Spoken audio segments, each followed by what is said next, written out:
that movie was so great because we had fun, and they allowed us to play. Now, as your career started to progress, even more movies started happening. One movie in particular was Life, and I think, I don't know if it was, that was kind of on some what's my movie, Harlem Nights, as far as cast wise.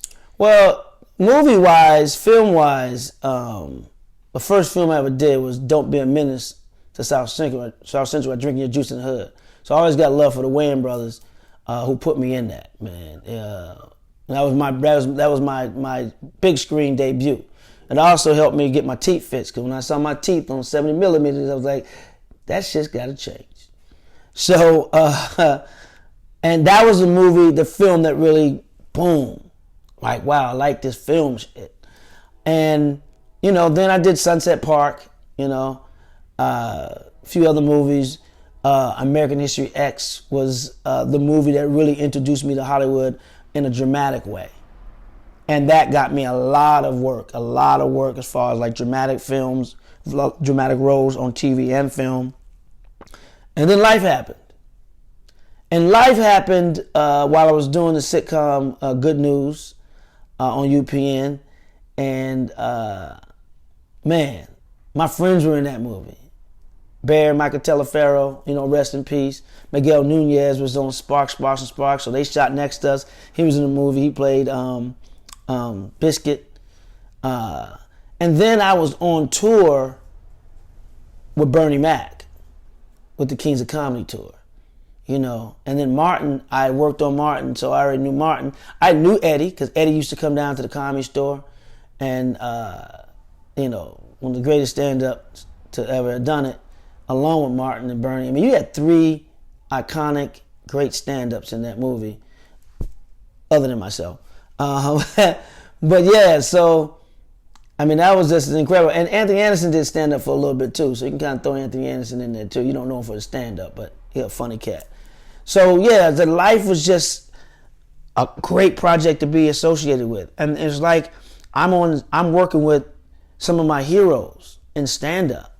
From Bernie Mac to Martin Lawrence to Eddie Murphy. And I felt like I was like Kobe Bryant coming in the league playing with Shaq, Jordan, and, Oscar Robertson or somebody, Kareem. And I was like, okay, I respect you guys. I got a little something too. I'm gonna carve my lane out too. I'm gonna do what I do. So the greatest thing that happened on that film was Eddie Murphy set the tone out the gate. Because he told the director, Ted Demme, rest in peace, he said, let them guys go. Let them do what they want to do. To have somebody trust you like that, especially comedians, trust you enough and be secure enough in their own talent not to be, outshined, he knew iron sharpened iron. So, man, that set the tone. Right there. It took like what, some relief off? But not took release off. It's just like, man, we can bring to it what we want to. And the thing that's important about that is the fact that it's a period piece. So when you ad lib, you got ad lib in that period. And I had studied that era, the 30s and the 40s.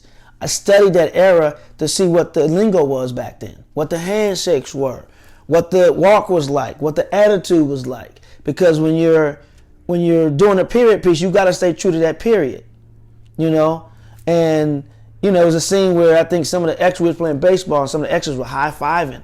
And I told the director, I said, hey, because you never should direct another actor. I went to the director and said, hey, I don't think people were high-fiving in the 40s.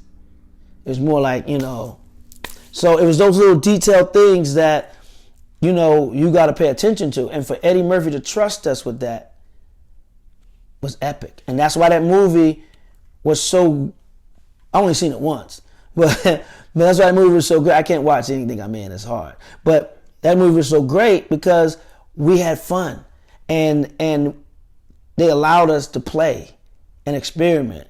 And just watching Eddie and Martin go to work, man, was incredible. And watching Bernie go to work, they let us ad lib. A lot of Bernie's lines weren't on the script. A lot of Martin and Eddie lines weren't in the script. And it was just incredible. And Bernie, man, Bernie's a great story. Bernie loves holding court.